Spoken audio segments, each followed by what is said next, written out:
ఎన్టీఆర్ తాజా చిత్రం 'దేవరా' సంబంధించినటువంటి లేటెస్ట్ గ్లిమ్స్ రిలీజ్ అవ్వడంతో రామ్ చరణ్ ఒక్కసారిగా ఎమోషనల్ అయ్యారు.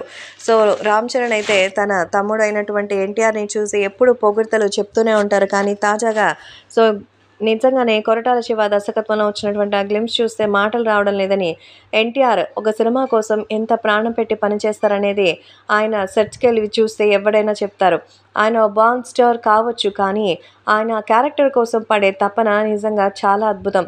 ఆ రిఫ్లెక్షన్ మనం ఆయన క్యారెక్టర్‌లోనే చూడొచ్చు. ఇప్పుడు జస్ట్ ఒక 70 సెకండ్స్ ఉన్నటువంటి ఆ గ్లిమ్స్‌లో ఎన్టీఆర్ పర్ఫార్మెన్స్ ఏ రకంగా ఉందని చెప్పడానికి ఎన్ని గంటలు మాట్లాడినా కూడా తక్కువే. ఒక్క సెకండ్ ఎన్టీఆర్‌లో ఉన్నటువంటి ఆ క్వాలిటీస్‌ని చూస్తే ఎవరైనా ఒక నటుడిగా ఆయన దగ్గర నుంచి ఎంతో నేర్చుకోవచ్చు అంటూ చెప్తున్నారు రామ్ చరణ్. సో, ఒక కో యాక్టర్‌గా నాకే తారక యాక్టర్‌ని చూస్తే జెలసీగా ఉంటుందని, అలాంటి ఒక నటన ఎవ్వరికీ కూడా సాధ్యం కాదు అంటూ చెప్తున్నారు రామ్ చరణ్. సో, జూనియర్ ఎన్టీఆర్‌తో కలిసి 'RRR' సినిమాకి ట్రావెల్ చేయడమే నా లైఫ్‌లో మెమరబుల్ ఎక్స్‌పీరియన్స్ అని. సో, ఇప్పుడు ఖచ్చితంగా 2024 తారక్ నీదే, 'దేవరా' అంటూ ప్రతి ఒక్కరూ నిన్ను అందరూ మెచ్చుకుంటారు అంటూ ఎంతో గర్వంగా ఉంది అని చెప్తున్నారు రామ్ చరణ్. సో, రామ్ చరణ్ ఎన్టీఆర్ గురించి ఇంత అద్భుతమైన మాటలు చెప్పడంతో తారక్ ఫ్యాన్స్ కూడా చరణ్‌కి కృతజ్ఞతలు తెలియజేస్తున్నారు.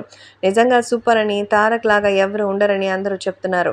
అందుకే ఇప్పుడు ఈ విషయం కూడా తెలుసుకుని అందరూ సంతోషం వ్యక్తం చేస్తున్నారు.